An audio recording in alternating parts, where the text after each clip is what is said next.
Labdien, godājamie kolēģi! Man sauc Artūrs Breicis, es esmu certificēts nodokļu konsultants, un šodienas video es jums pastāstīšu par uzņēmuma ienākuma nodokļu deklarācijas sagatavošanu.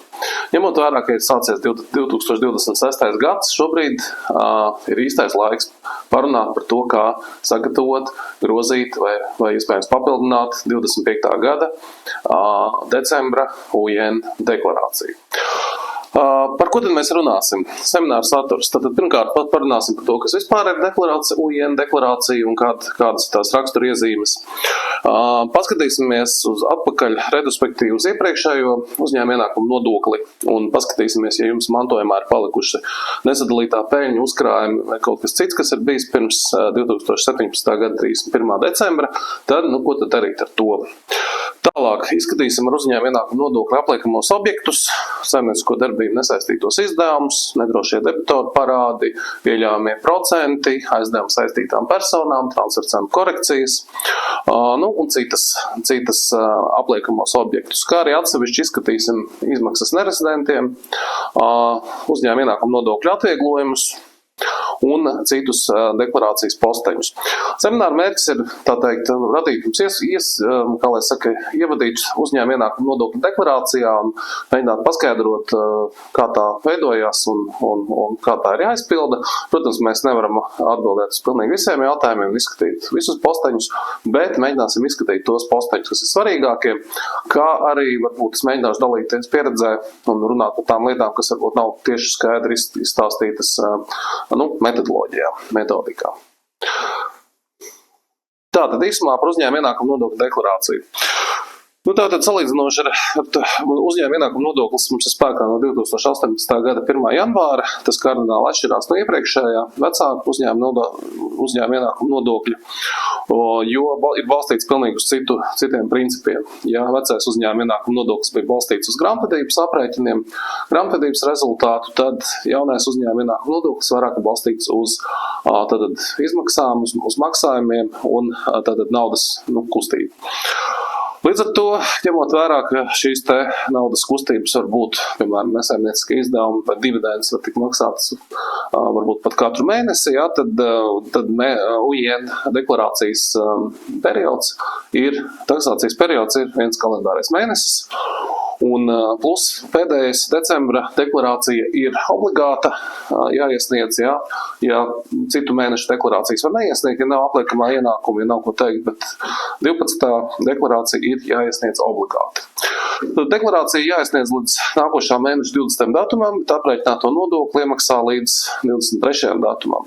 Tātad pie kārtējām deklarācijām tas jādara, ja tiek aprēķināts dividendes, dividendēm pielīdzināmas izmaksas, nosacītās dividendes, saimniecisko darbību nesaistīti izdevumi, likvidācijas kvota un tam līdzīgi. Tomēr dažas lietas norāda tikai gada pēdējā deklarācijā, tostarp nedrošos debitoru parādus, palielinātos procentu maksājumus vai tā saucamo theme capitalization, plānā kapitalizācija, aizdevumus saistītām personām, transfercenu korekcijas un citas lietas. Tātad, ja jums ir palikušas mantojumā no iepriekšējā uzņēmuma ienākuma nodokļu sistēmas nesadalītā peļņa, uzkrājumi vai citi posteņi uz 2017. gada 31. decembri, tātad pirmais jautājums, uz ko jums ir jāatbild, ir vai nodokļu maksātājiem uz 2017. gada 31. decembra ir nesadalītā peļņa, iepriekšējā gada uzkrātie zaudējumi, un kur līdz taksācijas periodam nav pārnesti vai uzkrājumi. Tātad, tā kā uzņēmuma ienākuma nodoklis jau ir diezgan sens un iespējams, ka jums tas nav aktuāli, bet tomēr iespējams, ka varbūt arī ir. Līdz ar to izskatīsim šīs situācijas. Pieņemsim, ka šajā gadījumā jūsu nesadalītā peļņa uz 31. decembra 2017. gadu ir 10 000. Tātad ir jāizpild šī te rinda. Un tātad nākamajā periodā ir bijusi zaudējumi, kas šo nesadalīto peļņu samazina. Tad, ja mums ir zaudējumi, nesadalītā peļņa samazinājusies, mēs nevaram to visu sadalīt dividendēs, mums ir jāatskaita zaudējumi. Pieņemsim, ka šie zaudējumi ir 1000. Jā, 1000 eiro. Tālākajā rindā ir citas koriģējošās summas, kuras norāda plus vai mīnus zīmi. Šeit ir visādi paredzēta iespēja koriģēt, kļūdas ir labot un tam līdzīgi. To mēs dziļāk neskatīsimies šeit, bet iesim tālāk, ka tātad mēs izlēmām sadalīt pārskata gadā peļņas daļu šajā taksācijas periodā. Ja? Cik mēs sadalīsim? Sadalīsim, teiksim, 5000. 5000, un tad nākamais mums jāskatās arī, ka šajā līdz 17. gada 31. decembrim iespējams ir bijuši kaut kādi debitoru parādi, un jāskatās, kas ar viņiem ir noticis pēc tam. Tātad, ja ir bijuši debitoru parādi un šobrīd tie ir norakstīti, tātad nav atgūti, bet ir norakstīti, bet ir ievērots 9. panta 3. daļas nosacījumi, un aizdevums nav jāpliek ar uzņēmuma ienākumu nodokli, tad šī norakstītie debitoru summa ir jānorāda šeit, jā. Tātad pilnā vērtībā šeit 1000 eiro, tā ir kopējā summa. Un vēl tā ir jānorāda uzņēmuma ienākumu nodokļa deklarācijas 21. rindiņā. Es šeit speciāli izdalītu atsevišķā slaidā, lai būtu uzskatāmāk. Bet šeit tātad ir teikts tā, ka ir jāpiemēro nevis visa summa, bet 75%. Tātad 1000 reiz 75 ir 750. Tātad mēs šeit liekam 750, un šī summa samazina ar uzņēmuma ienākumu nodokli apliekamo bāzi. Kāpēc jāliek 750, tad jāreizina 0,75 koeficientu? Nevis visu summu, tas ir tāpēc, ka nodokļu bāze šobrīd mums pie nodokļu likmes 20%, bet debitoru parāds mums nāk no laika, kad bija likme 15%. Un, lai to novienādotu, tad attiecīgi ir šis koeficients, kurš ļauj mums samazināt bāzi par 750, un attiecīgi 750 reizinot ar 20, mēs iegūstam 150, kas būtu tāda pati nodokļu likme, ja šis parāds tiktu norakstīts pirms 18. gada. Tas ir tie paši 150 eiro, jeb 15% no 1000. Ja? Tātad, lai viss būtu godīgi, tad ir ievies šis koeficients. Tātad šeit mēs liekam 750 un te mēs liekam 1000. Nākamais, kas mums jāņem vērā, tas ir, ka ir iespējams, ka līdz šim 17. gada beigām uzņēmums ir izsniedz aizdevumu saistītāji personai, saistītā persona, nevis vienkārši aizdevumu, kuru arī kvalificējās tagad kā nodokļu objekts. Un, ja tas ir bijis tā, tad attiecīgi šeit ir jāliek šī summa, jāskaita arī ārā no šīs nesadalītās peļņas. Tātad nedrīkst pārsniegt šo nesadalītās peļņas atlikumu. Pieņemsim, ka mums ir bijuši, cik tātad, 500 eiro. Ja? Tātad šajā gadījumā sanākums nesadalītā peļņa 10 000, mīnus 1000, mīnus 5000, cik tas sanāk 4000, 3000, 500, tātad 2500, ja es nekļūtos. Ja? Tas ir tas, kas tiek nests uz nākamo periodu, un no šīs summas nākamajā periodā jūs viņu liksiet šeit un tālāk turpināsiet samazināt, kamēr tas tiks iztērēts pavisam. Tā, par šo tad ir skaidrs. Nākamais, ko es gribētu vērst uzmanību, ir tātad par uzkrājumiem. Un šeit ir uzreiz jāsaka, ka terminu uzkrājumi ir jāsaprot, tātad šajā 1.3 punktā ir jāsaprot uzkrājumi, kas nav debitoru, slikto parādu uzkrājumi. Nav uzkrājumi sliktiem parādiem. Kāpēc tas ir tā? Tāpēc, ka principā objektīvi ņemot uzkrājumi sliktiem parādiem faktiski ir parādu vērtības samazinājums. Tas nav īsti uzkrājums, ja mēs tā stingri skatāmies pēc grāmatvedības koncepcijas, jo uzkrājums ir paredzamās saistības un tās tie tiek grāmatoti pasīvu kontā, ja uzkrājumi paredzamajām saistībām. Savukārt uzkrājumi tātad sliktiem parādiem, par tiem tiek samazināta debitoru vērtība. Ja? Tad grāmatot kredīts debitors, debets izmaksas. Ja? Līdz ar to šie divi jautājumi ir pilnībā jānošķir. Un tas, par ko deklarācijā iet runa, šeit iet runa tieši par šiem kas nav sliktie parādi. Jā, tad tie ir vispārējie uzkrājumi, piemēram, paredzamām saistībām, garantijas remontiem un tam līdzīgi, un par šiem te uzkrājumiem. Jaunais UIN likums neparedz tādu konceptu, ka uzkrājuma veidošana būtu jāpliek ar nodokli, ja, jo tas ir tā iemesla dēļ, ka iepriekš veidojot uzkrājumus, tad mums veidojas izmaksas, kuras tad mēs arī neatskaitam priekš UIN. Ja. Šobrīd, pat cik UINs neapliek, tam vienkārši nav jēgas, jo veidojot uzkrājumu, tad šo te izdevumu posteni, ja, tad netiek izmaksāta nekāda peļņa. Līdz ar to jaunais uzņēmuma ienākuma nodoklis vispār tur neiet runa par uzkrājumiem. Bet vecie uzkrājumi, tad tas, ko pasaka likums, ir, ka 1.3 postenī mēs liekam bilancē norādīto uzkrājumu atlikumu uz 31. decembru 2017. gadu, atkal piemērojot šo te koeficientu 0,75. Ja? Tātad, ja mums ir bijuši uzkrājumi, teiksim, tur 1000, mēs atkal liekam šeit 750. Un tas ir atkal tieši tā iemesla dēļ, ko mēs jau runājam iepriekš, ka iepriekš veidojot uzkrājumus, faktiski no šīs summas ir samaksāti 15%, ja, tad šobrīd, tāpēc, lai pārvestu to tā kā uz jauno sistēmu, mēs piemērojam šo te koeficientu 0,75, un pēc tam uzkrājumi, pa kuriem tiek samazināts šie te uzkrājuma samazinājums, tiek par to summu ir ļauts samazināt ar uzņēmuma ienākumu nodokli apliekamo ienākumu. Jā, tad mēs šeit samazinām, piemēram, tur pa 500.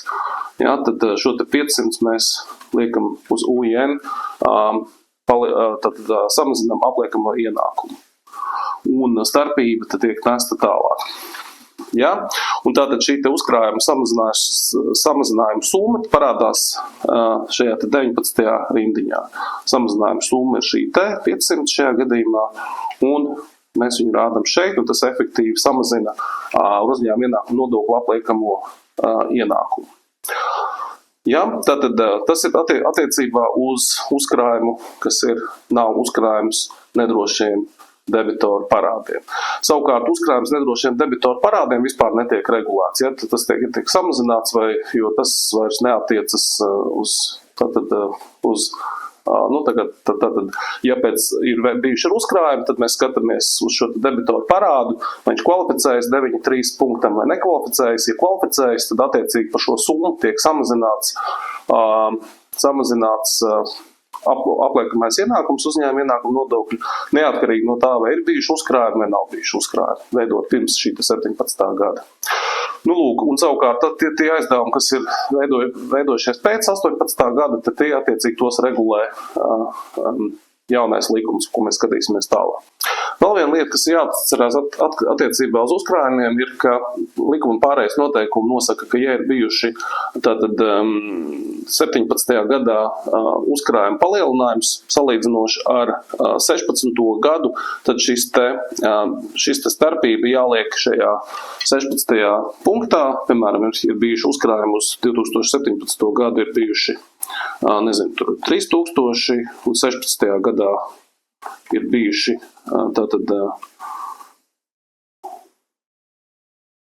ir bijis 1000, teiksim, ja, tad šie 2000 ir jāliek ir attiecīgi šeit starpība,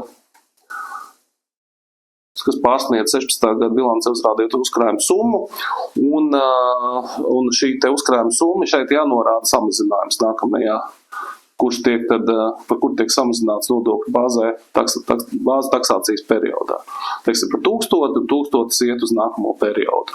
Un tad šis 1000 attiecīgi jāuzrāda 16. punktā.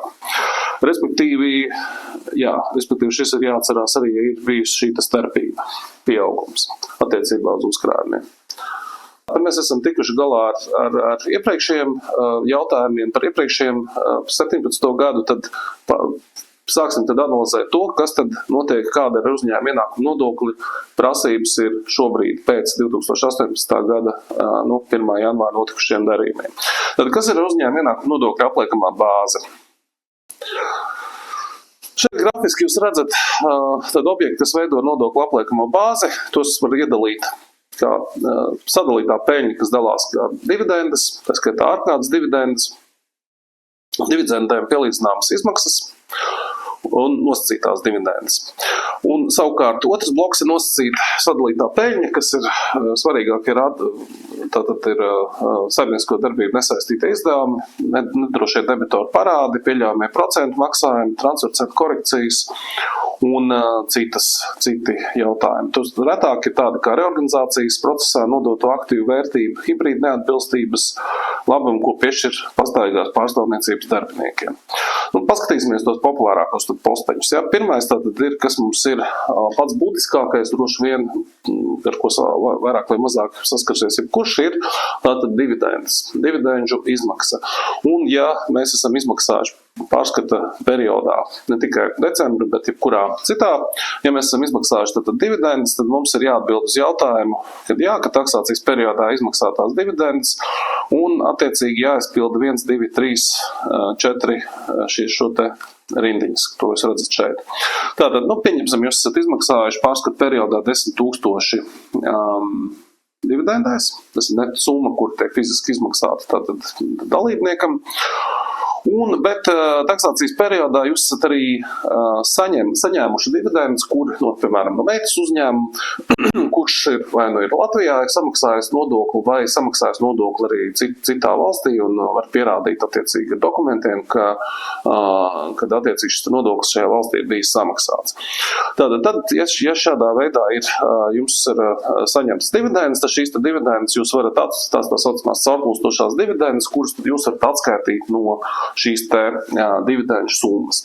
Un tāpēc jums ir jāizpilda šie lociņi, taksācijas periods, kurā saņemts dividendes no līdz datums, tātad no 1. janvārs, piemēram, 1. janvārs līdz 31. janvārs, dividendžu izmaksas valsts, reģistrācijas numurs, maksātāja nosaukums, saņemto dividendžu summu. Tātad, cik jūs esat saņēmuši, piemēram, jūs esat saņēmuši 5,000. Ja? Un tātad 5,000, jūs tos visus 5,000 arī attiecinat uz taksācijas periodu. Taksācijas periodā tātad 5,000, tātad summa iet šeit, un jūs maksāsiet nodokli tātad no starpības. Tad no 10,000 mīnus 5,000, jo visas šīs dividendes saņemtās aiziet uz tekošo periodu. Gadījumā, ja jūs esat saņēmuši vairāk, piemēram, jūs esat saņēmuši 15,000, ja, tad attiecīgi jūs 10,000 varat izmantot patreizajā periodā, bet 5,000 jums iet uz priekšu. Ja? Un tad nākamajā periodā jums atkal parādīsies šie 5,000, parādīsies šeit, kā 5,000, kas ir samazinājuma summa par pirmstaksācijas periodā izmaksātiem dividendēm attiecīgi, un tad tās tiks izmantot šeit nākamajā periodā, un pēc tam būs starpība 0. Ja? Tātad trešā rindā ir šī starpība, tiek aprēķināta automātiski un piemērojas 0,8 koeficients, lai iegūtu nodokļu bāzi. Un 4. rindā mēs iegūstam aprēķināto nodokli. Tālāk nosacītās dividendes. Šeit ir jāatcerās tas, ka likvidācijas kvotas, izmaksa vai pārģistrēšanās par mikrouzņēmumu nodokļu maksātāju, tas diezgan varbūt reti gadījumi, kas nebūs tāds, bet šis samazinātais pamatkapitāls ir jāatcerās, ka tas ir ne katrs samazinātais pamatkapitāls, kā kādreiz tika uzskatīts, kad samazinot pamatkapitālu mums uzreiz jāmaksā dividendes, nē, mums jāmaksā nosētās dividendes tikai tad, ja tiek samazināts pamatkapitāls, kurā pirms tam ir bijis palielināts kapitāls un kapitalizējot nesadalīto peļņu, kas radusies pēc 2018. gada, tātad 1. janvāra. Ja, un tātad aizpildot šo te rindu 5. par nosacītajām dividendēm, par šo te pamatkapitāla palielinājumu, tad jums ir jāuzrāda, cik tas pamatkapitāls ir bijis palielināts, cik no nesadalītās peļņas un kāds ir šis te summa no nesadalītās peļņas un kāds samazinājuma summa, kas ir kura tad ir jāiekļauj šajā te apliekamajā bāzē. Tātad, ja pamatkapitāls ir bijis palielināts par, nezinu, par 1000, ja, un viss tas ir bijis darīts uz nesadalītās peļņas rēķina, tad attiecīgi šī visa summa tad iet arī palielina ar uzņēmuma ienākumu nodokli apliekamo ienākumu. Ja. Tālāk, par nosacītu sadalīto peļņu, šeit ir ļoti daudz, ko runāt, bet ļoti daudz, bet izskatīsim svarīgākos posteņus, kas ir nesaimnieciskie izdevumi, droši debitoru parādu, procentu maksājumi, aizdevumi saistītām personām un transfer cenu korekcijas. Jā, tātad vispirms par saimniecisko darbību nesaistītiem izdevumiem. Tātad ar saimniecisko darbību nesaistītie izdevumi. Šeit ir lielisks informatīvs materiāls valsts ieņēmuma dienesta, kurā arī ir ļoti daudz aprakstīts par to, kas ir saimnieciskie, nesaimnieciskie darbi, tātad izmaksas. Es varbūt neiešu cauri visiem šiem te piemēriem, kas ir minēti arī metodikā un tam līdzīgi, bet iziesim varbūt cauri un es teiksim šiem te punktiem, un es varbūt pakomentēšu kaut ko, kas man liekas svarīgi no manas pieredzes, kas nav minēts varbūt tieši metodikā. Ja? Tātad izdevumi dalībnieku darbinieku atpūtai un citi labumi, ja no tā nav ieturēts iedzīvotāja ienākuma nodoklis, vai arī ir atbrīvojums no nodokļu ieturēšanas. Tātad šeit ir viss, kas nav personificējams un kam nav jāpiemēro uzņēmuma ienākuma nodoklis, tas viss paiet zem šī te punkta, ja, tur kaut kādas izklaides pasākumi un tam līdzīgi. Pēc dalībnieku vai valdes locekļu rīkojuma iniciatīvas veikts peļņas apgrozījuma vai cits bāzes lieluma samazinājums. Šis ir tāds, šeit maz komentāri ir metodikā par to, bet pie šīs gribētu vērst jūsu uzmanību uz to, ka šis te atskaitījums no peļņas vai apgrozījuma vai cita bāzes lieluma. Ja? Šeit ir jābūt uzmanīgiem ar darījumiem, kurus jūs slēdzat ar, teiksim, varbūt saistītām pusē, varbūt arī nesaistītām, ja? Bet kur ir noteikts, teiksim, tas rezultāts ir noteikts kā, piemēram, procents no apgrozījuma. Ja, ja jūs maksājat, piemēram, franšīzes maksu, kas ir procents no apgrozījuma, tad tas ir pamatot. Bet ja jūs maksājat kaut kādu vadības pakalpojumu, vienkārši pakalpojumu maksu, kas ir noteikts kā procentos no jūsu apgrozījuma vai no peļņas, es teiktu, ka šeit ir diezgan liels risks, ka to var pavilkt zem šī te punkta apakšā. Ja, tad šeit ir jāskatās uzmanīgi. Tā, dāvinājuma kredīti, par to, manuprāt, ir dāvinājumi līdz 100 eiro, ir neapliekami darbiniekiem, tātad to var darīt iedzīvotāja ienākuma nodokli.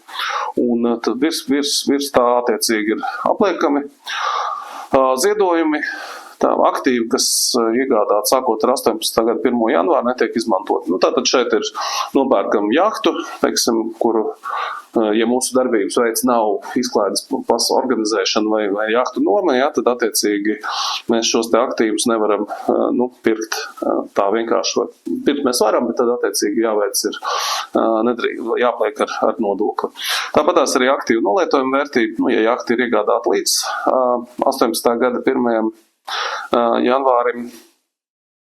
Reprezentācijas un personāla ilgtspējas pasākumu izdevumi, ja tie pārskata gadā pārsniedz 5% no iepriekšējā pārskata gada kopējiem darbiniekiem aprēķinātajām bruto darba algām, par kurām samaksāts valsts sociālās apdrošināšanas iemaksas. Šeit ir skaidrs arī izskaidrots, gan kas ir reprezentācija, gan kas ir personāla ilgtspēja. Vienīgais šeit no prakses ir jāņem vērā, ka teiksim, katru mēnesi veicot šo te aprēķinu ir jāskaita kopā, teiksim, lai netiktu šis te limits iztērēts, teiksim, ja, kad ir šie 5% kaut kādā brīdī var tikt vienkārši pārsniegt, un grāmatvedam jāsakoja līdzi, lai teiksim, katru mēnesi veiktie personāla ilgtspējas pasākumu kopsummas tātad nepārsniedz šo te limitu, kas ir bijis iepriekšējā gadā. Tas dažkārt aizmirstās, un tad ir bēdīgi. Par reprezentācijas auto, manuprāt, arī viss ir skaidrs. materiāla vērtības, kuras izmanto noziedzīgu nodarījumu veikšanai, kā kukulis. Tas ir ļoti interesants punkts, vienmēr bijis, manuprāt, bet, jā. Par nesamērīgām soda naudām, līgumsodiem. Šeit ir jāatcerās, ka tie kritēriji galvenais kritērijs ir samērīgums, un samērīguma principi mazāk ir aprakstīti civil likumā. Ja? Tad civil likumā par to, cik var būt maksimālais sods, teiksim, par līgumsods nedrīkst pārsniegt 10%, cik ir likumiskie procenti, ja? Var paskatīties civil likumā, attiecīgi, piemērot šos te procentus, es domāju, jūs nekļūdīsieties. Tā, par dabas resursiem īpaši nevaru komentēt.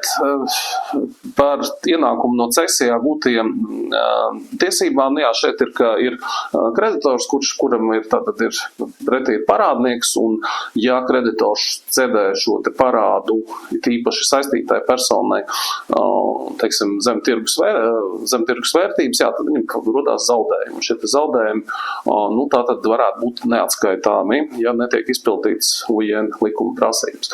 Un šeit par cesijas līgumu jāatcerās, ka parasti teiksim, šis te parāds ir 1000 eiro, kas ir tā pamatparāds, jā, principāli, un tad cedents parasti vienmēr viņš pārdos viņu ar diskontu, jā, piemēram, 10% diskontu, respektīvi pārdot par 900 eiro to, kas maksā 1000, jā, un šī būtu, tas diskonts arī būtu, teiksim, tā tirgus vērtība, jo attiecīgi cesionārs iegādājoties šo te par 900 un gribot piedzīt, teiksim, viņam arī jāgūst kaut kāda peļņa. Līdz ar to, principā, ja tiek pārdots ar diskontu kaut kādu, tad tas nenozīmē, ka ir zaudējums. Ticamāk, tas ir vienkārši atlīdzība cesionāram par to, ka viņš noņem no cedenta šīs te piedziņas rūpes un tā tālāk. Jā, bet jebkurā gadījumā, ja cesija ir saistīta persona, tad ir papildus būtu jāveic šis te vērtējums, lai noteiktu, cik ir, kāda ir šī te summa. Vispār es teiktu tā, ka, ja teiksim, ir šis diskonts, tu novērtēt vienmēr ir grūti, ja, bet ja šis diskonts ir, kā lai saka, saprātīgs, ja, tad mēs nevaram teikt šajā gadījumā, ka pārdodot par 900, pārdodot to, kas maksā pamatsummu 1000, ja, tas nav varbūt arī tas, tie varbūt nav, kā lai saka, negūti ienākumi, ja, vai tas tā būtu normāla cena. Tad tālāk par kredītiestādes ieķīlātā īpašuma uzturēšanas izdevumus, kurus apmaksājas kredītiestādes, tāds specifisks gadījums, patērētās degvielas izmaksas, kas pārsniedz normu vairāk par 20%. Šeit man arī papildus komentāru nekādu nav.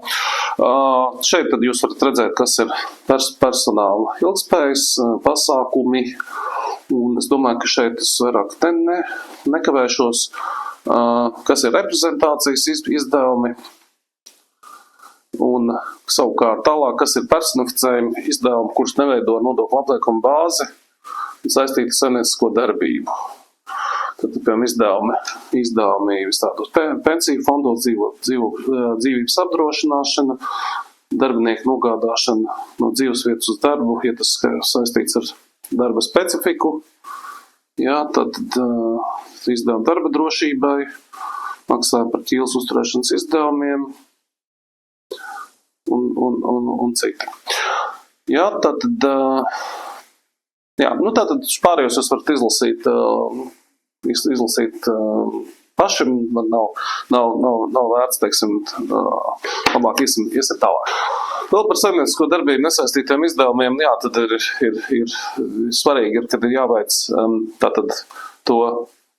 jāvērtē to atbilstību juridiskajai formai, ne tikai juridiskajai formai, bet arī darījuma ekonomiskajai būtībai, un tātad ir viss, kas nav saistīts tieši ar saimniecisko darbību. Iekļaus deklarācijas, UIN deklarācijas 6.1 rindā, visu liek kopā vienā postenī. Tālāk par nedrošie debitoru parādi. 6.2 rinda. Un šeit mums ir likums un pasaka, ka mēs veicam UIN apliektajā bāzē, iekļaujam nedrošo debitoru parādu summu, kura ir izveidota uzkrājums nedrošiem parādiem, iekļauts kā izmaksa PZA aprēķinā, parāds nav atgūts 36 mēnešu laikā vai 60 mēnešu laikā, ja debitoram ir maksātnespējas procedūra, uzkrājuma izveidošanas dienas, un tajā periodā nav piemērams UIN 9. panta 3. daļas minētie atbrīvojumi. Tātad, ja izveidots uzkrājums, un uzkrājums ir sasniedz 3 gadus, tad attiecīgi ir jāveic korekcija 6.2 rindā. Runājot par tad otrs gadījums ir tas, kad ja attiecīgi debitora parāds, kuram nav uzkrājums, un arī nav piemērojams 9. panta 3. daļas atbrīvojums, un tas ir iekļauts tātad izmaksās, tad attiecīgi arī ir jāpalielina par šo te summu. Trešais gadījums ir specifisks, kas ir specifisks ar finanšu instrumentiem, to mēs dziļāk neskatīsimies, bet principā tur ir bišķiņi citi noteikumi, bet jā. Bet, ja mēs runājam par debitoru parādu kā tādu, tad, teiksim, uzkrājuma veidošana ir, principā debitoru parāds var atrasties bilancē pietiekami ilgstošu laiku, tikmēr, kamēr nevienam nav pret to pretenzijas. Uzņēmuma ienākuma nodokļu likums neliek nevienā brīdī norakstīt parādu, kas netiek ilgstoši piedzīts. Ja? Bet bet tas, kuram ir veidoti uzkrājumi. Savukārt uzkrājuma veidošana, protams, ir atkarīga no tā, kad jums ir jāveido šie te uzkrājumi, tad, ja ir visas pazīmes, ka, ir, teiksim, šis te parāds netiks piedzīts, un tātad, lai bilance atspoguļot korektu un situāciju, ja, respektīvi, ka faktiski, ja bilancē stāv tur, 10 000 debitors, bet visiem ir skaidrs, ka tas debitors nekad netiks piedzīts, ja, tad attiecīgi, tāda nekad netiks piedzīts, tad ir jāveido šis te uzkrājums. Un uzkrājums nozīmē to, ka attiecīgi šis debitora vērtība tiek samazināta un iekļauta izmaksās. Kas faktiski nozīmē to, ka bilance samazinās par šo te summu, kaut gan formāli pilnais šis debitors joprojām, teiksim, nav norakstīts. Ja? Bet jūs varat arī neveidot šo uzkrājumu, bet, protams, ka, ja uzņēma pārbauda, teiksim, vērnāts revidents vai kādās citās situācijās, kur pats valsts ieņēmuma dienests var prasīt, piemēram, ir bijušas situācijas, ka valsts ieņēmuma dienests prasa, kāpēc jūs nevarat samaksāt mūsu nodokļu parādu, ja jums kur ir bilancē debitori, ja stāv liela. Uzņēmums saka, mums tur ir debitori, bet ir skaidrs, ka mēs viņus nepiedzīsim nekad, jo debitors jau sen jau tur neeksistē vai tam līdzīgi. Līdz ar to UIN, no vienas puses UIN likums neprasa veidot šos te uzkrājumus un neprasa norakstīt zaudētos parādus, kas faktiski zaudēti, bet no otras puses dzīve un ieinteresētās personas, kā zvērnāts revidents, var piespiest jūs šādus uzkrājumus taisīt, un tad vai arī vienkārši norakstīt šo debitoru, ja ir skaidrs, ka tas netiks piedzīts. Un tad tajā gadījumā attiecīgi jums ir jāpalielina apliekamais ienākums par uzņēmuma ienākumu. Tad uzņēmuma ienākuma nodoklis jāpalielina par šo te parāda summu. Vēl dažus vārdus par situācijām, kurā parāds var tikt norakstīts bez attiecīgi UIN deklarācijas apliekamā ienākuma palielināšanas.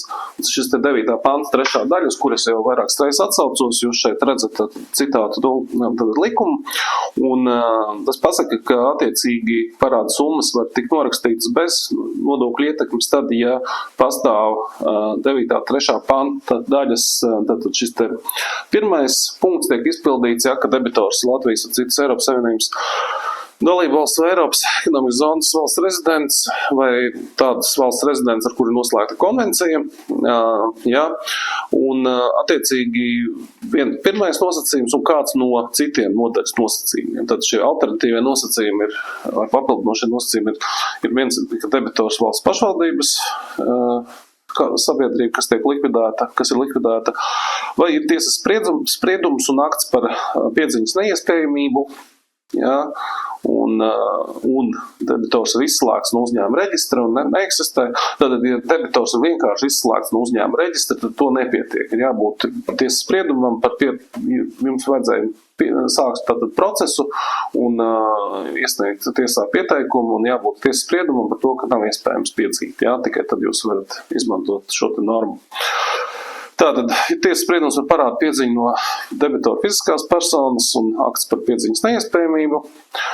Ja debitora summa ir mazāka par tās atgūšanas izdevumiem, bet ne lielākā 20 eiro, tad jūs varat izmantot šo punktu, ja parāds ir neliels. Debitora parāda piedziņa tiesas ceļā nav iespējama liederīgas apsvērumu dēļ, sakarā ar to, ka debitora parāda summa mazāka nekā tās atgūšanas saistītie izdevumi. Ja iepriekš ir veikta pasākuma parāda atgūšana, ievērot nosacījumu, ka attiecīgā debitora parāda summa nepārsniedz 0,2% no apgrozījuma, bet nav lielāka par 500 eiro. Atkal šeit jūs varat izmantot šo punktu, ja ir neliels parāds, bet jums ir jāpierāda, ka jūs veicāt šo te parāda atgūšanas kaut kādus pasākumus. Ja? Tad, principā, atkal visticamāk, šeit nepieciešams šis pieteikums tiesai vai vismaz kaut kādas pretenzijas izsniegšana, ja? un pierādījums tātad, ka jūs šos te pasākumus parāda atgūšanā esat veikuši. Jā. Tātad, jā. Un vēl ir daži punkti, kurus varbūt tātad ir tiesiskās aizsardzības process, parāda summa, kas nav atgūta no debitora, kas izslēgts no komerces reģistra, nodokļu administrācijas lēmuma, debitors fiziskā persona ir miris, debitors ir atbrīvots no samaksas no parāda saistībām. Jā, tātad faktiski jebkurā gadījumā jums nepietiek ar to, ja vienkārši debitors nepastāv vairāk, jā, bet ir nepieciešami vēl šie īpašie vai kad ir kaut kāda pierādījuma, ka jūs esat veikuši piedziņu un kas nav attiecīgi nav iespējams piedzīt un ka, jābūt šīm te pazīmēm. Nākamais pieļaujamie procentu maksājumi 6.3 rinda. Tātad šeit ir, ja mēs maksājam procentus, mēs nedrīkstam viņus varbūt visus atskaitīt, bet ir jārēķina, vai kāda ir proporcija nodokļu apliekamajai bāzē, tātad atkarībā pret parāda proporciju pret pašu kapitālu. Likums pasaka, ka nodokļu apliekamajai bāzē iekļauj procentu maksājumu proporcionāli tam, kādā apmērā pārskata gada parāda saistību vidējais apjoms pārsniedz summu, kur vienāda četrkāršot pašu kapitāla apjomu. Tātad, kā tas ir izstās praksē? Piemērs šeit ir dots, ja, kad mums ir tātad aizņēmums 50,000, mēs esam aizņēmušies, mēs maksājam 5,000%, taču mūsu pašu kapitāls 10,000. Lūk, tātad ir skaidrs, ka mēs pārsniedzam četrkāršot pašu kapitālu, un tad jautājums, cik tad procents mēs drīkstam tā teikt, pieļaut, un cik mums ir jāpalielina apliekamais ienākums. Tātad šajā gadījumā mēs izrēķinam šo te proporciju, 50,000 dalam ar 10,000 reiz četrkāršotu, reiz 4, un koeficients ir 1,25, kuru tad mēs piemērojam pie faktiski maksātajiem procentiem, iegūstam, ka pieļaujamo procentu apmērs ir 4,000. Un tātad 4,000 starpība 5,000 mīnus 4,000 1000, kuru tad mēs liekam uz UIN deklarāciju un maksājam nodokli 250 eiro. Tas ir piemērs. Aprēķināt, teiksim, šo salīdzinoši ir viegli, bet problēma varētu sākties tad, ja jums ir jānosaka šis te saucamais vidējais parādu saistības gadu laikā, jo likums pasaka, ka ir proporcionāli gada parādu saistību vidējais apjoms. Ja? Tad jārēķina, ja mums parādu saistības mainās, tad attiecīgi mainās arī šis te apjoms. Vidējais apjoms, nevis kaut kāds konstants uz vienu datumu.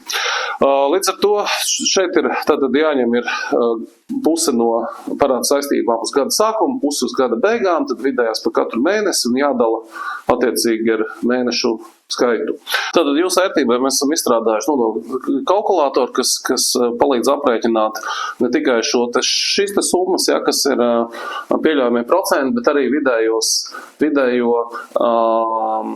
aizdevumu apjomu gada laikā. Tātad šeit jūs redzat mūsu kalkulātoru un paņemsim to pašu mūsu piemēru, teiksim, ievadīsim maksājumie procenti ir 5,000. Paša kapitāla summa uz gadu sākuma. Paša kapitāla summa jābūt uz gadu sākuma, tur nav jārēķina nekāda vidējie. un vidējās parāda saistības. Ja? Nu, tad mēs uzskatām, ka ir tie 50,000, pieņemot, ka tās nav mainījušās. Ja? Nu, tad redzēt, jūs aprēķins ir, ka šie pieļaujamie procenti 4,000 un procenti, kuriem jāpalielina apliekamais ienākums, ir tātad 1000. Bet, lai noteiktu vidējās parāda saistības, ir tālākais kalkulators šeit. Jūs varat ņemt, norādīt, pirmkārt, jānorāda ir atlikums uz iepriekšējā gada 31. decembri. Pieņemsim, ka ir tie paši 50,000. Un tātad 50,000 un šeit pieņemot, ka nekādu citu izmaiņu nav, tad šeit ir bijis palielinājums, izņemsim to ārā.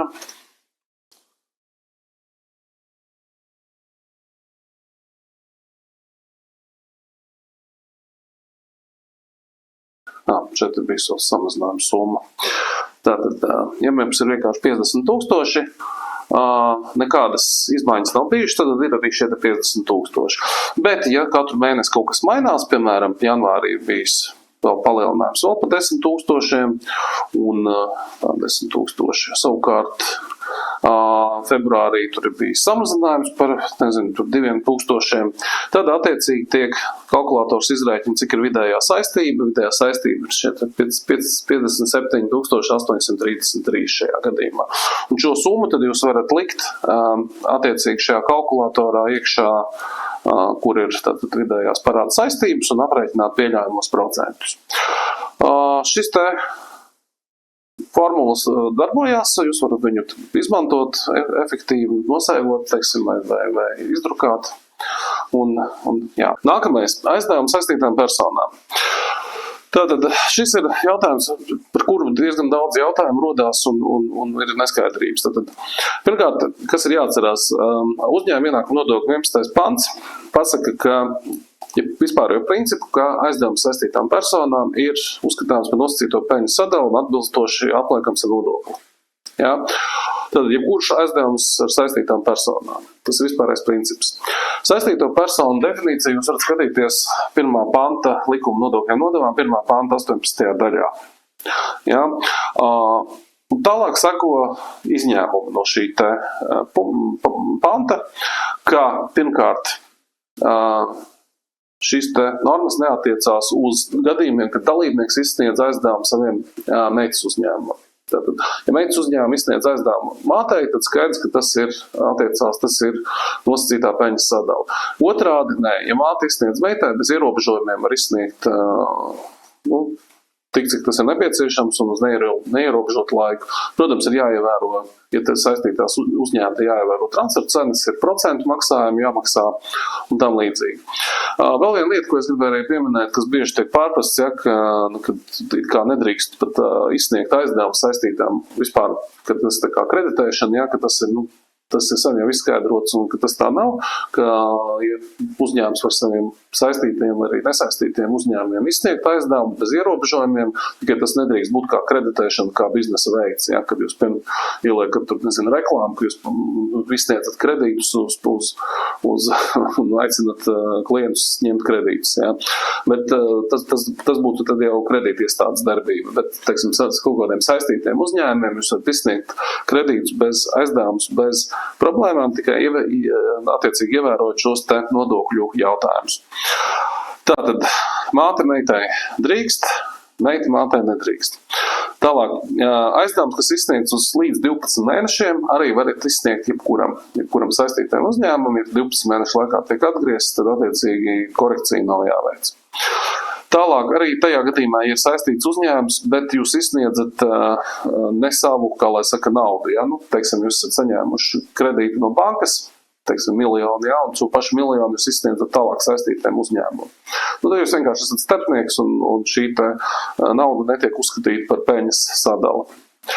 Un tāpatās arī, ja neveidojās bilancē iepriekšējā gada nesadalītās peļņas, nesadalītā peļņa, vai neveidojās attiecīgi pārsniegums, ja, kur attiecīgi pārsniegums, kur var uzskatīt par nosacītu sadalīto peļņu.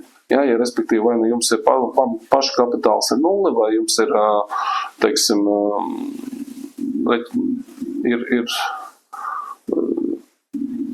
respektīvi, ka nav kaut kāds pamatkapitāls, pašu kapitāls nav sadalīts, ja? Tad attiecīgi šādi aizdevumi var būt. Aizdevums norāda 6.4 rindā, tos, kas ir apliekami ar UIN. Un arī tas tiek darīts tikai pēdējā taksācijas perioda deklarācijā par visu gadu. Nākamais punkts - transfercenu korekcijas, 6.5 rinda. Šeit transfercenas ļoti plašs jēdziens un jautājums. Šeit ir jāatcerās viena svarīga lieta, ka šis 6.5 rindā ir jāveic korekcija, tā ir starpības starp to cenu, kāda vajadzēja būt, un tā cena, kas faktiski tika piemērota. Protams, ne visos gadījumos, bet tajos gadījumos, ja jūs tātad esat pārdevuši, saistītam uzņēmumam zem tirgus vērtības vai pirkuši virs tirgus vērtības, tad šī starpība jums ir jāieliek 6.5 rindā. Ja? Tā ir šī nosacīta sadalītā peļņa. Bet kas ir svarīgi šeit 6.5 rindā, tas ir skaidrs, bet tad ir vēl divas rindas 6.5.1 un 6.5.2. Un tur ir jānorāda 6.5.1 rindā jānorāda darījuma kopējā vērtība, kas pārskata gadā veikta ar saistītām personām nerezidentiem. Ja, un šajā vērtībā liek ar plusu zīmi visu kopā, gan ieņēmumus, izdevumus, un tostarp arī aizdevumu pamatsummas. Ja, kas tiek pamatsummas tajā gadā, kad tiek izsniegts vai saņemts aizdevums, nevis, kad tiek atgriezts. Kad tiek atgriezts, tad vairs nē. Tad šīs visas summas jāsummē kopā un jāliek attiecīgi 6.5.1 rindā mēs norādam tos darījumus, kas ir ar nerezidentiem, un savukārt 6.5.2 rindā mēs norādam to, kas ir ar rezidentiem. Un kāpēc tas ir svarīgi? Tāpēc, ka 6.5.1 rindas kopējā summa ir kritērijs, pēc kuras tad iestājās pienākums jums sagatavot transfercenu dokumentāciju. Tātad, ja jums šī summa sasniedz 250 000, tad jums ir jāsagatavo vietējā dokumentācija. Ja, un tad jau par 25. gadu faktiski ir arī šis te jaunais pienākums sagatavot saucamo kontrolēto darījumu pārskatu. Par to, ja jums pārskata gads sācies 1. janvārī 25. gada, tad jums tas pienākums jau ir. Savukārt šī rinda attiecās uz rezidentiem, tā ir tīri informatīva, un šeit tas jums nerada nekādu pienākumu gatavot, vietējo dokumentāciju, bet, protams, tas nenozīmē, ka jums nav jāpamato šie darījumi. Viņi arī ir jāpamato, bet šīs te prasības jau ir daudz vienkāršākas un pamatojas uz MK noteikumiem 6.7.7. Jā, tātad par transfercenu korekciju. Tātad, kad ir izskatīta šī nosacīta bāze no nosacītām dividendēm un nosacīt sadalītās peļņas, tad attiecīgi veidojās 7. rindā ir veidojās šī apliekamā bāze, kas ir 5. rinda plus 6. rinda dalīts ar 0,8. Kāpēc ir svarīgi šo rindu atsevišķi nodalīt? Tāpēc, ka ir dividends ir 4. rinda, tad dažās vietās jūs redzat tālāk, ka tur nedrīkst pārsniegt. Šī tātad ir bāze, nodokļu bāze. Un tad citās vietās jūs redzēsiet, ka nedrīkst tur pārsniegt, piemēram, tur 7. plus 14. rinda, ja, tad jums jālasa kopā, jāsaprot, vai vienā rindā varbūt norādīts nodoklis maksājumais, vienā rindā varbūt bāze. Un citā varbūt būs kopsumma. Tas ir tā interesanti, diezgan tā deklarācija ir tie cipari tā diezgan, manuprāt, mazliet stihiski ir samētāti, jā, bet vienkārši, lai jūs norientētos, jums jāsaprot, ka tur, kur ir šis 0,8, tā ir bāze. Jā, tad tas ir tāpēc, ka attiecīgi ir šis uzņēmuma ienākuma nodokļu princips, ka ir šīs neto izmaksas princips, kurš tad ir jāpalielina par šo koeficientu 0,8, vai tas ir tas saucamais gross up princips, vai, tā bruto dabūšanas princips, sauksim to tā, bruto, burtiski tulkojot, ja, tā kā summas brutošana, varētu tā nosaukt. Ja, lai noteikti šo nodokļu bāzi, ja, tātad, piemēram, jums ir dividendes ir 1000, tas ir summa, kur izmaksā dalībniekam, tad attiecīgi izdalot ar 0,8 mēs iegūstam nodokļu bāzi. Bāze ir 1250, ja, un nodoklis 20% ir 250. Ja, tad šis ir tas šis ir dividends, ir tātad 4. rindā, un šajā 7., 5. rindā ir nosacītās dividendes, un attiecīgi 6. rindā ir nosacīta palielinātā peļņa. Tad šeit mēs summējam šo nosacītās dividendes un nosacīti palielināto peļņu. Nosacīt sadalīto peļņu, atvainojos. Un tālāk tad tas tiek aprēķināts tālāk, no tā tiek atskaitīti uzņēmuma ienākuma nodokļa atvieglojumi. Ja? Tad parunāsim tagad par kādi tad ir atvieglojumi. Un pirmais svarīgais atvieglojums ir ārvalstīs samaksātais nodoklis, 8. rinda. Tātad, ja mēs strādājam ārvalstīs, arī mums, piemēram, ir varbūt pastāvīgā pārstāvniecība, vai nu mēs saņemam kaut kādu ienākumu, kas tiek aplikts ar nodokli pie avota izmaksas vietā, piemēram, mēs saņemam kaut kādus, vadības pakalpojumus, no kuriem tiek ieturēti 10%. Jā. Un tad, attiecīgi, mēs piemērojam atvieglojumu nodoklim par dividendēm tajā taksācijas periodā, kad ir aprēķināts, kad maksātājs izmaksā dividendes. Ja? Un šo atvieglojumu kopsumu nedrīkst pārsniegt šo dividenžu kopsumu. Un tātad, ja mēs veicam kaut kādu šo darbību ārvalstīs, mēs esam samaksājuši ārvalstīs nodokļu, tad mums ir jābūt apliecinājumam no tā, ka kad ir šis nodoklis ārvalstīs piemērots. Tātad, ārvalstīs samaksātais nodokļu dubultās uzlikšana novēršana.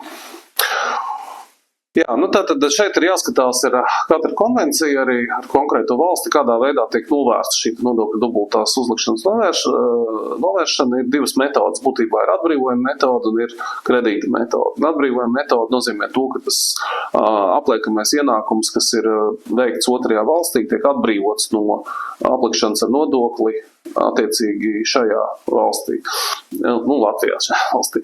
Tātad, piemēram, šāda atbrīvojuma metoda, ir konvencijā ar Lietuvu, kad pastāvīgā pārstāvniecības ir apliekamais ienākums Lietuvā, jums būtu attiecīgi, ja jūs maksājat par to nodokli Lietuvā, un šeit summai būtu, ienākuma summai būtu jābūt atbrīvotai no aplikšanas ar nodokli Latvijā. Savukārt, tur, kur ir kredīta metode, tur ir tā, ka attiecīgi jūs gūstat ienākumu un jūs samaksājat kaut kādu nodokli, piemēram, 15%.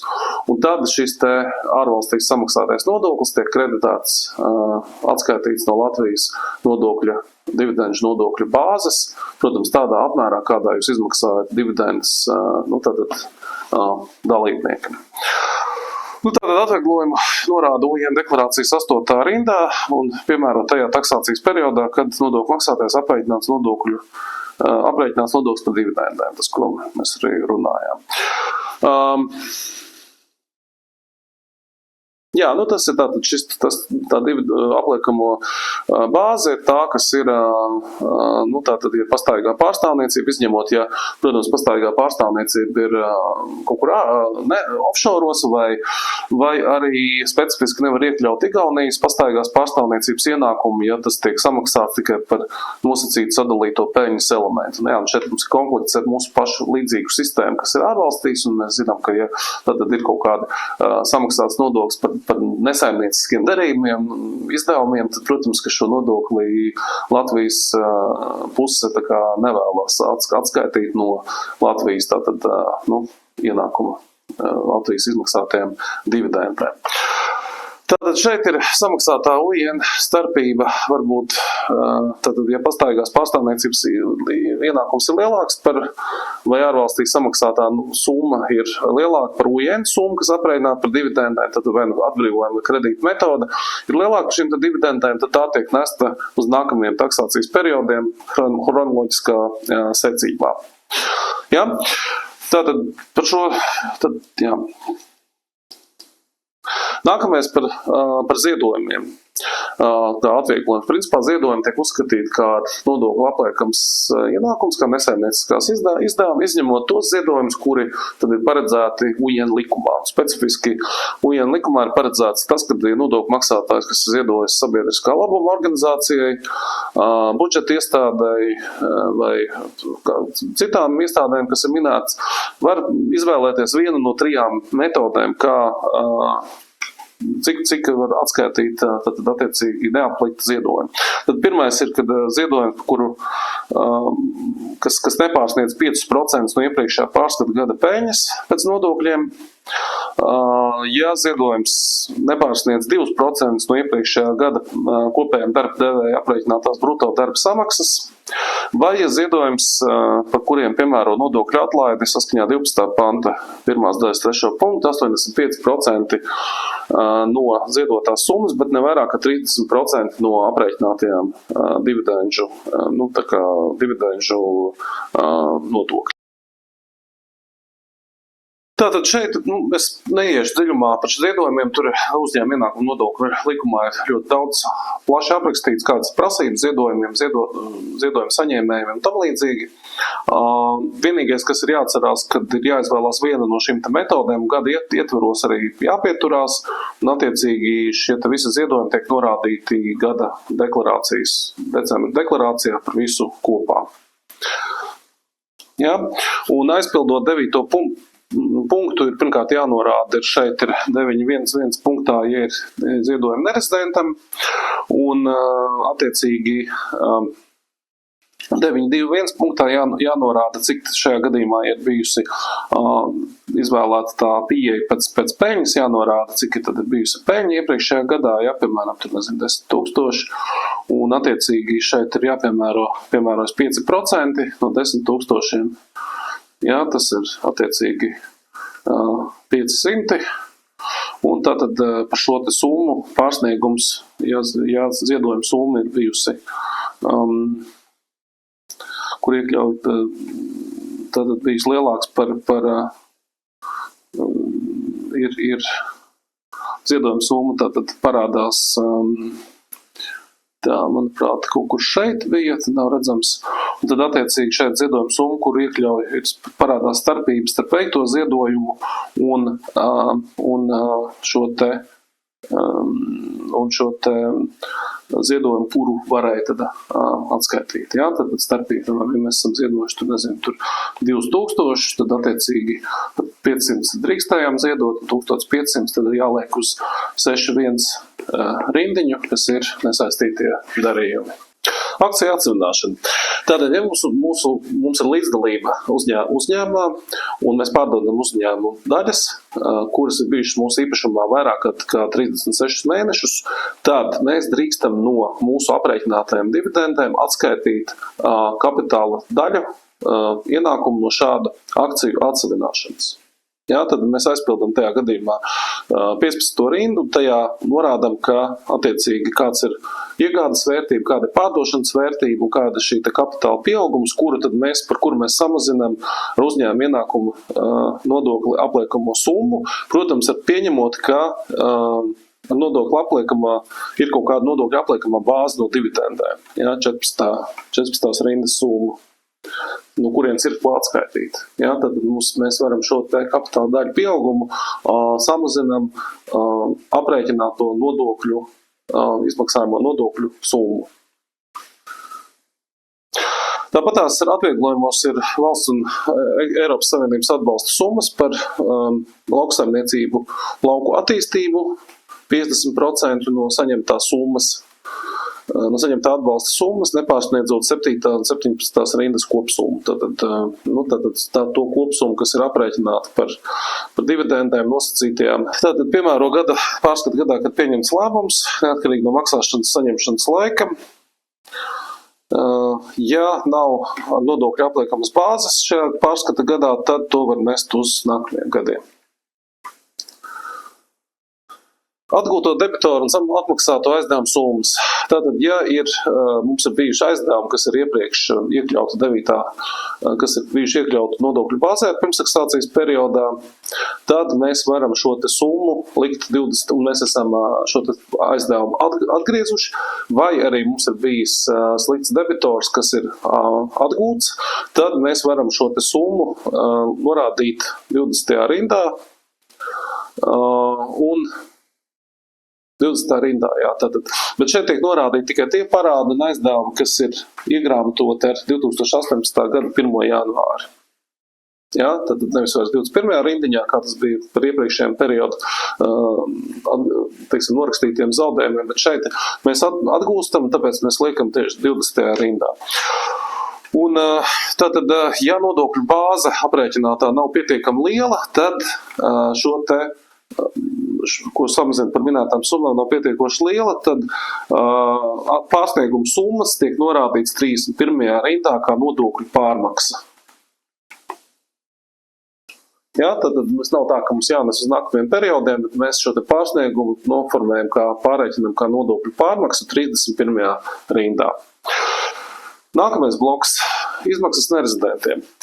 Tātad šis ir jautājums par to, kad ir bijuši nerezidenti gūtie ienākumi, un nerezidents šos te nav tātad izpildījis, mēs neesam izpildījuši kaut kādas likuma prasības. Ja? Tātad, principā, ja nerezidents veic ienākums, piemēram, saņem ienākums Latvijā, piemēram, vadības pakalpojums, tad viņam būtu jāietur no maksājumiem par vadības pakalpojumiem, saņēmējiem būtu jāietur 20% nodoklis. Vai arī jānoformē rezidents certifikāts, ja šis pakalpojums sniedzējs ir no konvencijas valsts par to, ka pienākās atbrīvojums.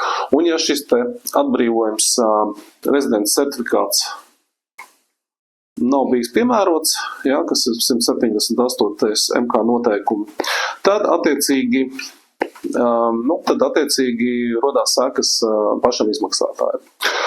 Lūk, tātad pats princips ir tas, ka ja mums ir nerezidents un esam mēs maksājam kaut kādas naudiņas, tad attiecīgi tiek uzskatīts, ka tas nodoklis, kas bija jāsamaksā Latvijā, mums bija jāietur, piemēram, tur šie paši vadības pakalpojumi 1020%, ka tas ir nerezidenta nodoklis. Tas ir nerezidenta nodoklis, kas tam bija jāsamaksā Latvijā, jo Latvijas uzņēmums tikai ietur un pārskaita budžetā. Bet, ja tas nav bijis izpildīts, tad attiecīgi jāveic korekcijas UIN deklarācijā. Tātad, pirmā lieta ir šī atlīdzība par vadības un konsultatīviem pakalpojumiem, bet ir arī citi maksājumi, kā maksājumi zemu nodokļu valstīm, piemēram, ja, kur arī vajadzēja ieturēt 20%, atlīdzība par Latvijā esošu nekustamā īpašuma izīrēšanu vai iznomāšanu, šeit ir vajadzēja ieturēt 5%, bet tātad, bet tas netika izdarīts, un tāpēc šī te summa ir jāatliek un jāmaksā nodoklis ar deklarāciju. Kā arī ir, ja nerezidents pārdod nekustamo īpašumu Latvijas uzņēmumam, tad, principā, ja nerezidents nav samaksājis šos 3%, ne arī deklarējis un tā kā aprēķina kārtībā un nav samaksājis uzņēmuma ienākumu nodokli, tad attiecīgi ir šie 3% pāriet uz izmaksātāju.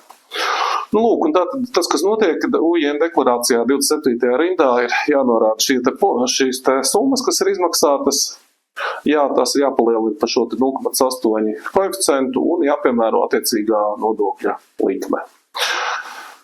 Nodoklis jāsmaksā līdz nākamā mēneša 20. datumam, kurš sakamā pārskata gada pēdējiem mēnesim.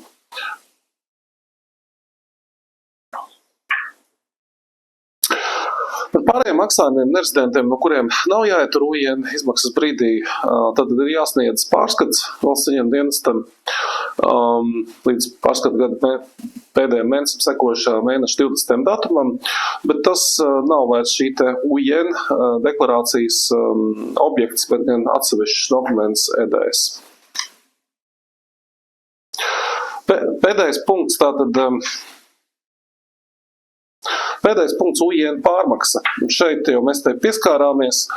Šis 31. punkts ir, ja mums tātad ir bijis, mēs esam atguvuši debitoru, kurš iepriekš ir bijis uzskatīts par sliktu debitoru un par kuru bijis apliekamais ienākums palielināts, un šis debitors ir radies jau pēc 18. gada 1. janvāra, vai arī ir bijuši aizdevumi, kurus mēs esam izsnieguši saistītai personai un arī palielinājuši apliekamo ienākumu, un tad mēs šo te aizdevumu atgūstam, vai mēs atgūstam šo te debitoru, tad mēs to liekam attiecīgi 20. rindā, kā mēs jau runājām, bet ja nav šīs 20. rindas, tad liekam kā pārsniegumu uz 31. rindu kā nodokļu pārmaksu.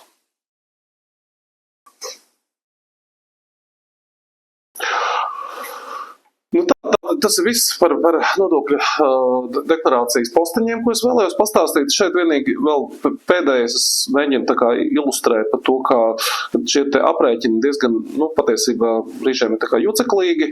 Jā, es šajā slaidā saliku rītiņas, kuros ir starpsummas vai nodokļu objekts vai aprēķinātais nodoklis. Jā. Un šīs te summas, ko jūs redzat, ir izejot no ieraksta, ka tad ir bijušas dividendes. Dividendes ir bijis 1000, un savukārt kaut kādi nesaimnieciskie izdevumi ir bijuši 500, ja? Vai kaut kāda nosacīta sadalītā peļņa 500. Vairāk nekas cits šeit analizēts nav. Un te jūs redzat, ka šīs te rindas, uz kurām dažreiz atsaucās, ja, piemēram, 7. rindas, kur teikts 7. un 17. rindas, kopsumma ir, katrs ir objekta kopsumma ir 1250 ir objekts par dividendēm, un 625 ir par nesaistīto nosacītu sadalīto peļņu. Un savukārt, piemēram, 22. rindiņā jūs redzat, ka te ir dažkārt tiek teikts, ka nepārsniedz šo, vai nepārsniedz 7. vai nepārsniedz abu divu kopsumu. Ja? Kad jūs redzat, kur tur tās atsauc, tad jūs saprotat to, ka 7. un 17. rinda, tā ir bāze, tātad dividendžu kopā ar nosacīti sadalītās peļņas bāze kopā, ja? Bet viņi nekur neparādās kā kopā, kā kopsumma, ja? Bet ir tas 7 plus 17. Savukārt 22. rindā jau šī kopsumma parādās, bet jau ar citām korekcijām. Tālāk 23. parādās atkal nodoklis, ja? Tālāk visur iet jau nodokļu aprēķins. Šeit ir korekcijas pēc 22. ir šī kopējā summa parādās, bet nekur nav tāda summa, kur parādītos kopā dividendes plus nosacīta sadalītā peļņa. Tāpēc arī ir šī kombinācija 7 plus 17. Dažreiz jūs redzēsiet deklarācijā. Ja, un tātad kopā ir attiecīgi pēc visām korekcijām šeit ir 32. rindā, tad ir kopējais maksājumais nodoklis. Šeit ir šim te uzņēmumam, ko mēs skatāmies, ir šie 375 plus vēl kaut kas, kas nāk no iepriekšējiem periodiem. Tāpēc šī summa ir tāda no iepriekšējiem taksācijas periodiem. Tā, tas man būtu viss par uzņēmuma ienākumu nodokļu deklarāciju, ko es vēlējos pastāstīt. Ja jums ir kādi jautājumi, lūdzu droši dodiet ziņu, rakstiet, zvaniet. Un paldies par šodienas skatīšanos un uz drīz tikšanos!